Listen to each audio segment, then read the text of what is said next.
a very popular song on the bar mitzvah circuit in the late 1970s. Wait a second. Off the coast of Ohio? It's a filtration organ, for God's sake. There's a country within the country of Italy, and it's not the Vatican. Favorite insurance company? As a kid, did you ever make ham salad for your mom? And that's a little pick-me-up. It's either that or drugs, Kurt.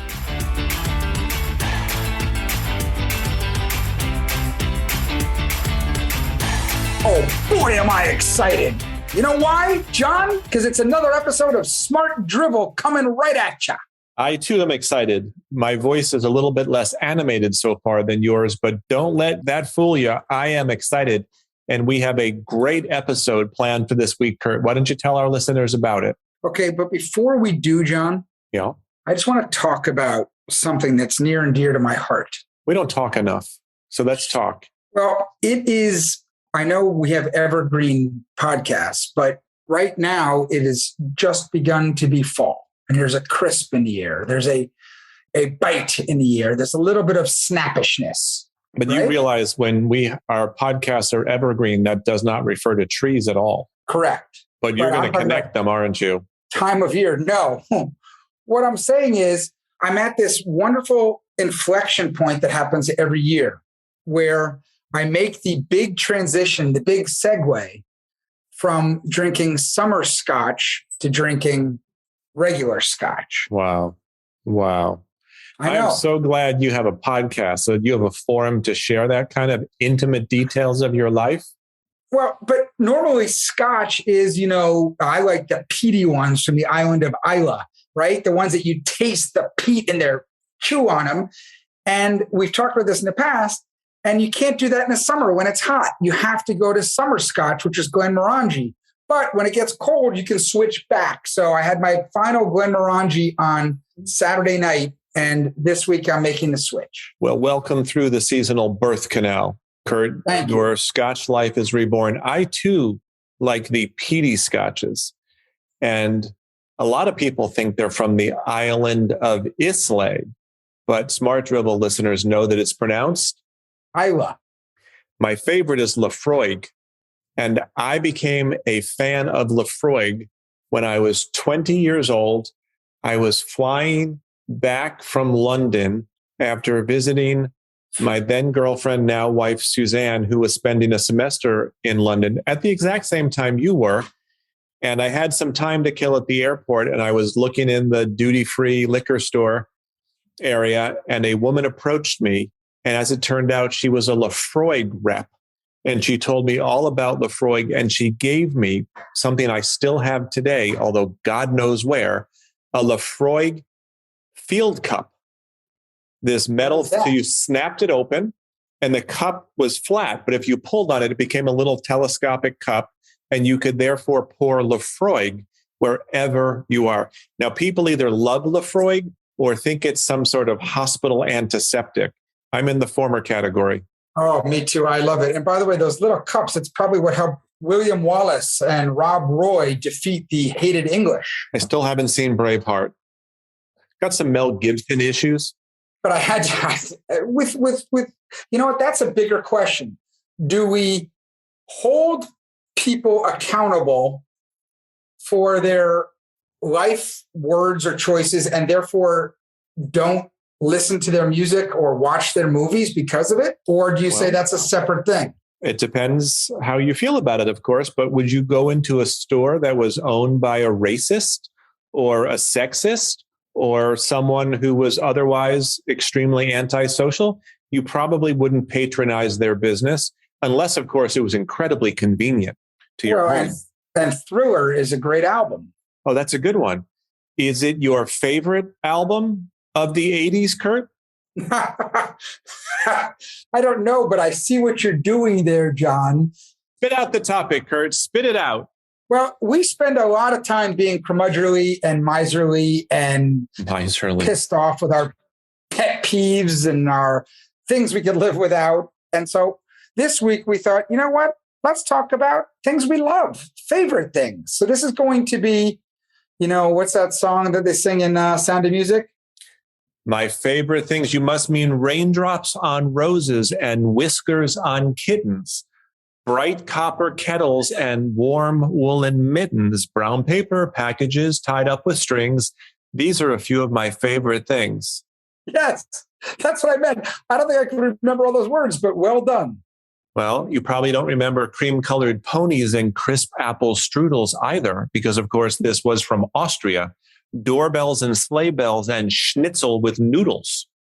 Is that the second verse? Yeah. You want to finish? No. Good for you for knowing all that.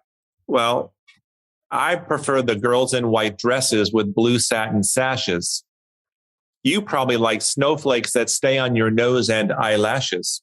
I do. I've always loved that. So are we going to talk about our favorite things?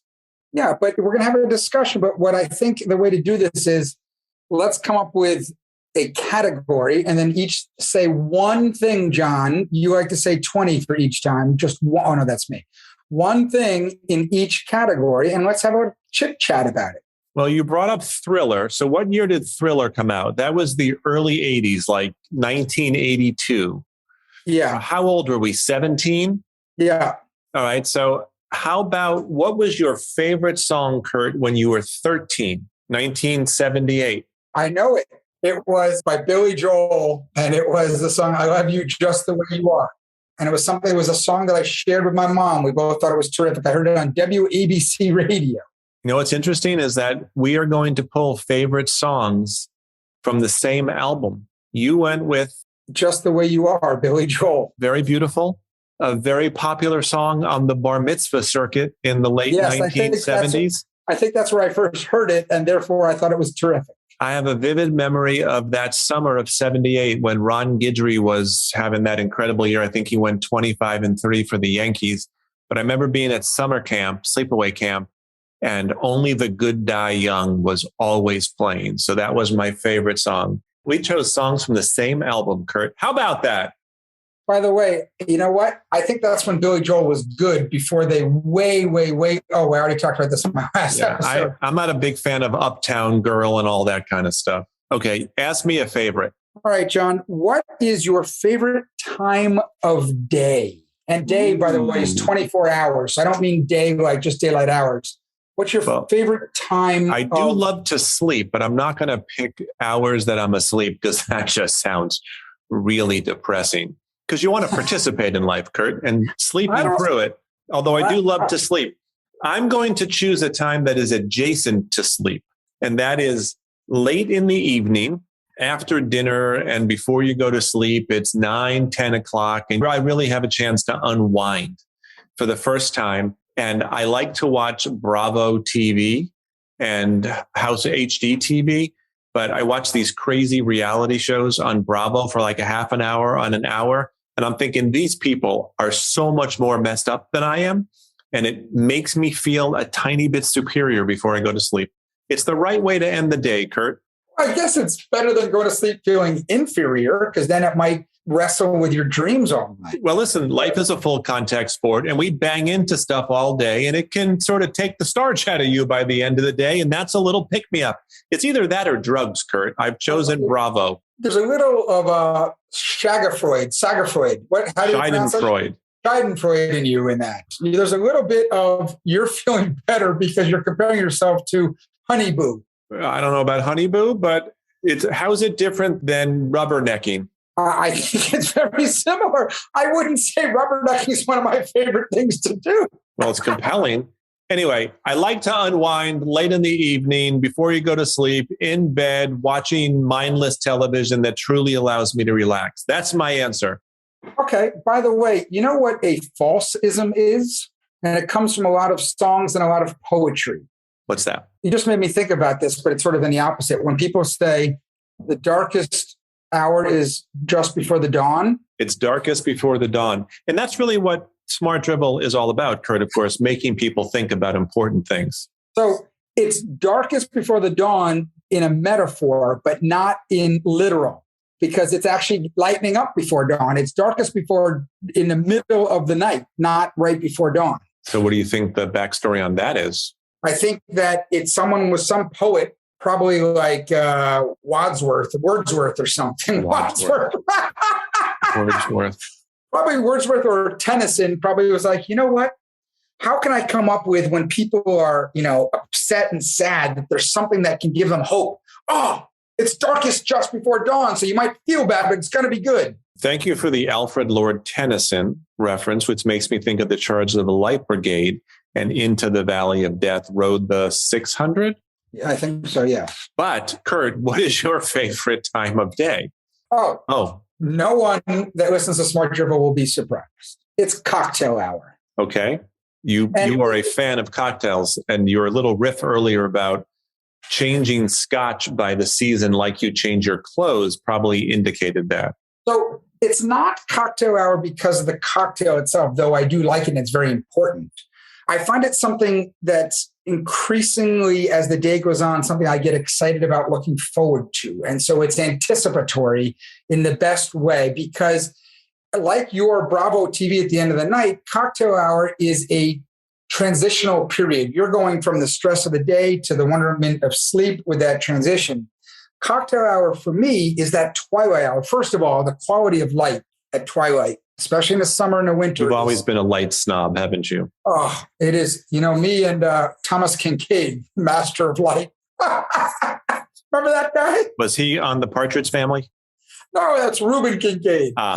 Thomas Kincaid was the painter, master of light, that painted those ridiculous things that you saw. Anyway, it's just a time of day, John, that is transitional in the best sense because it's not transitional to a downer. It's a transitional to an upper, which is the rest of the evening. But it allows you to hermetically seal an hour of your day in this wonderful bubble of life that allows you to ponder the existence of man, the hope of women, and the joy of children. I think you're just in it for the alcohol, and it's another form of escapism, much like me watching Bravo TV is. I think it's just a different vice with the same end game.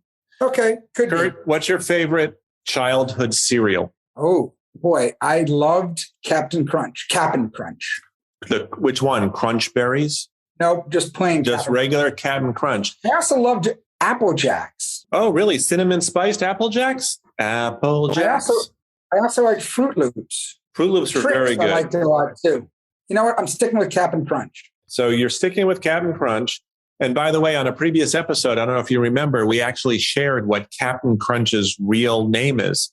It's Horatio Magellan Crunch. I forgot that. He oftentimes goes by his title, Captain, which of course was spelled CAP''N, Captain Crunch. Do you think they took Horatio Magellan also in homage to the ships of England? The HM, the HMS, the HM, his Maybe the HM, but certainly Magellan's not hard to figure out. And who was the most famous Horatio? Alger? No, there's better than Horatio Alger. Did you know that he was born on Crunch Island, which was a magical island off the coast of Ohio and in the Sea of Milk? Wait a second.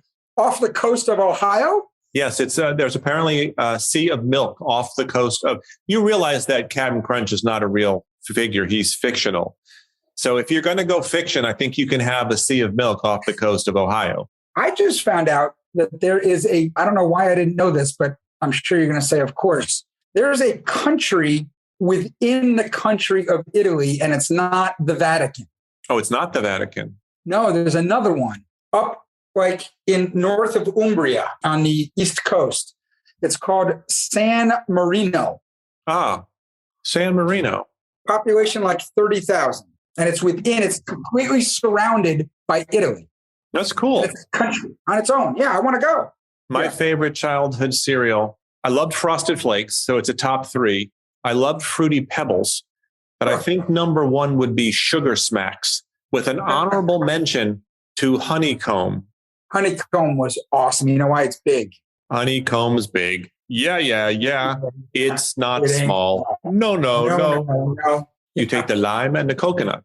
That's something all different. All right, your turn. Favorite what, Kurt? Favorite movie of all time. Now, we've talked about movies on different podcasts, but you just have one. So that's an impossible question. So I'm just going to come with what came to my mind. I'm going to go with, it's hard to not choose.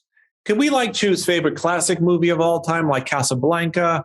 But to answer your question, I'm going to go with Field of Dreams why is that funny? Because you love that movie. Well, that seems like an appropriate answer then. Do you think it stands the test of time? I don't think so. I'll have to watch it again. But the themes of baseball and fathers and sons in that movie are brilliantly handled. And if you don't cry when Ray is having a catch for the first time with his dad, then I'm not sure you're human. Okay, so you're going with Field of Dreams because of the themes that it's talking about, which is baseball, which represents Americana to you, and the father-son relationship. Really interesting. Okay. You know what that represents to me? It represents father and son relationships to me. The fact that it's a father-son relationship. You really know how to read into something. That's pretty great. Yeah, I am. I'm deep. Silver white winters that melt into springs. These are a few of my favorite things. So by the way, I didn't know you would know all the words when I brought that up. So in a previous podcast about movies, said that The Princess Bride was like the perfect movie of all time. But that's not my favorite movie of all time. If I had to pick just one, it would be Monty Python and the Holy Grail. Such a classic. Do you have a favorite scene in your favorite movie? Of course. I would. Well, first of all, when they tell them to chop down hedges with a herring and the herring is flopping around and there's no way that herring could chop anything, that's pretty funny. But I think when the knight wants to come back and fight All right, let me ask you one.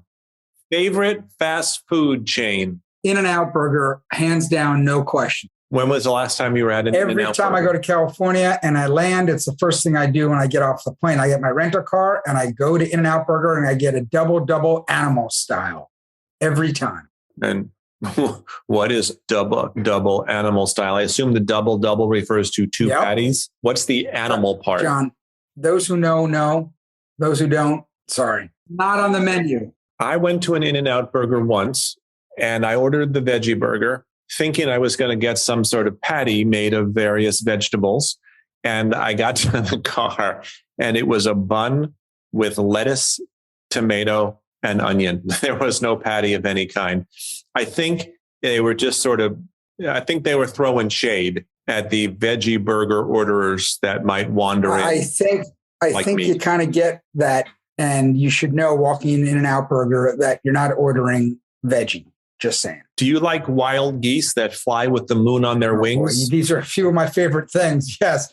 What are you in verse number 57? All right, Kurt. What is your favorite brand of vodka? Trick question. Nice try, John. All right. Favorite kitchen utensil in that case? Ooh, well, there's a lot of fun ones. What's that one? Is it the egg beater that you turn around and the thing goes? I just think that's a brilliant design. Do you remember the scene? Yeah. How do they not get caught in one another? It's like they planned it that way, Kurt. Remember that scene in Stripes when they're playing, doing the Aunt Jemima method and he's got the spatula going? Although I'm not sure if it's a flipper or a spatula, that gets into a whole other debate, like what's a sandwich? I think it is the garlic press. That is your favorite utensil, the garlic press. I like to dice garlic myself, but when you're sort of mincing and you want to make garlic bread or put a lot in, I like that press because it comes out and it's so satisfying the way it comes out, shoots out. I like the meat grinder.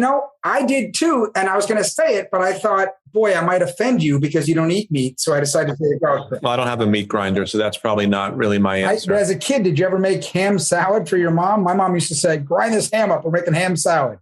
I've never made ham salad for my mom or anybody else for that matter. Salad. Even when I ate meat, was not a big ham guy, having nothing to do with religious beliefs. I just thought that was way too slippery looking, that stuff.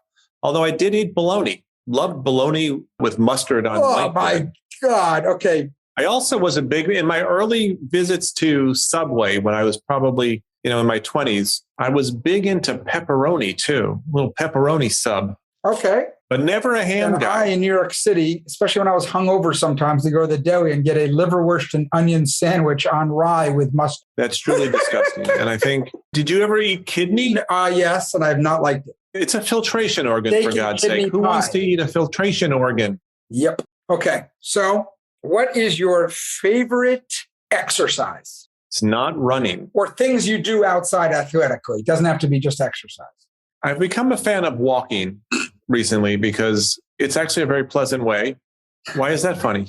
You like to watch HGTV. You like to putt around and do errands, and you like to walk. What happened to you? Do you go for a walk every day, Kurt, or not? I walk my dog. Okay, I have a dog. I don't walk for... My favorite exercises are anything that involves a ball. I don't like to exercise like for the reason like I have to exercise right now. I do it because it's probably it's definitely a good idea, but I like any sport that involves a ball. Me too, but I like the best of all skiing. There's no ball. That's what I said, but I like best of all skiing. That's what I said, but. Although it takes balls. Some of those trails takes balls. It gets you out in the winter. You're in the most gorgeous part of the world, which is the mountains. You're up high and it's quiet and it's beautiful. And then you're shredding down at whatever speed you want, whatever you control the speed, you control the descent. Oh, it's wonderful. Okay, my turn. Favorite insurance company? I don't know. That was just a random question. Okay, favorite property on the Monopoly board? St. Charles Place. That's on the first row, isn't it? On the second row. Oh, it's just when you get past jail? I always like the orange ones the most. I think New York Avenue is one of those. I think they get hit a lot. No, they don't. That's the problem. They get hit the least. No, they do. They do. And they probably have an equal chance of being hit as any other spot on the board.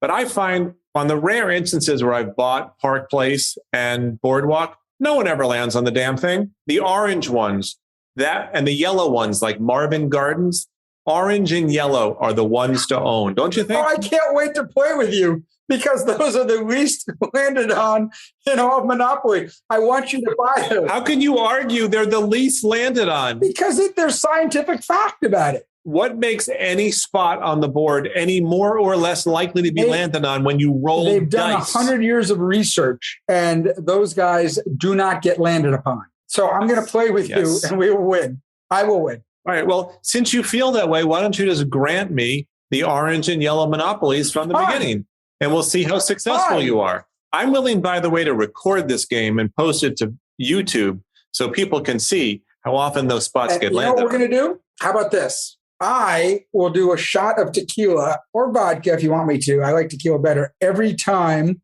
that I land on orange or yellow. You will do a shot every time you land on purple or red. Red's a good one. Reds are good ones. I'll give you the purple, but I'm not giving you the red. But it reminds me of a story. When I was a freshman in college, I was home, over the holidays for break, and my mother gave me a board game as a gift. Nice. It was modeled. That was nice. Yeah. I'm sure I said thank you. It was modeled after Monopoly, but it was called Pass Out. And what happened was, this was my mother who gave this to me. You'd move along the board, same shape as Monopoly, and you'd land on spots like take a drink or take a toke or whatever it was. By the time you get around the board, you're completely plastered. In fact, I remember playing with Suzanne as freshmen, and Suzanne either won or lost, depending on your perspective, because she was the first to pass out. After going one way. Do you still have that game? I might very well. You want to play when we're done with Monopoly? All right. So we have to finish up here because this has been... Okay. But I would like to ask you who your favorite superhero is in life. Underdog. Great one. Sweet Polly Purebred always saved her ass. I actually have a cell from the Underdog cartoon hanging on my wall in my office. I loved Underdog. He had that ring. Sweet Polly Purebred. Didn't he have the ring? I also loved Popeye and Olive Oil. Didn't he have the ring that had the U, and when he opened it up, he took a pill out, and that's what gave him his flight or strength or something? I think so. All I can tell you is have no fear. Kurt, Underdog is here. How great is that? You know what? That would make me sleep better. So I will say... Just watch Bravo. You'll sleep fine. I will say, and this is an unlikely hero, but one that I think the older I get, the more I think, you know what? This guy was a flawed character, but he had it right.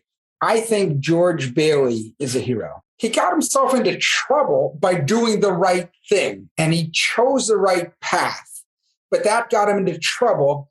And then the guy didn't see a way out, and he got caught up with all these things of what does success mean? Who am I in this world? And it's actually a lot that people should actually watch that movie now, because a lot of this new mindfulness time is about what he went through. And it was about really having gratitude and reveling in the moment. And I think that he learned that through Clarence or whatever his angel was. And he learned that just being George and what he was is good enough, is hero enough. And I thought, man, that's a hero.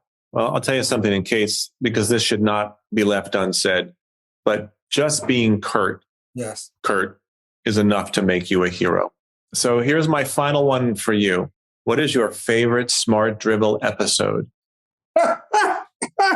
You know, I loved when we talked about vacations in history. You know, that is one of our most popular episodes of all time, just based on the number of people who have listened to it. I haven't listened to it in a very long time, so I'll check that out. I'm going to go with the next one. I see what I did there. I see what you did there. This has been a fun conversation. It's been silly and informative and allowed me to get into your psyche even more, which I appreciate, as well our listeners. Yes, my psyche is totally on the table now. I got to put it back together. All right, Kurt. Well, I think that's a wrap. Kurt and I will be back next week with another brand new episode of Smart Dribble. Until then, we hope your life is filled with Smart Dribble. Ciao, everyone. Bye.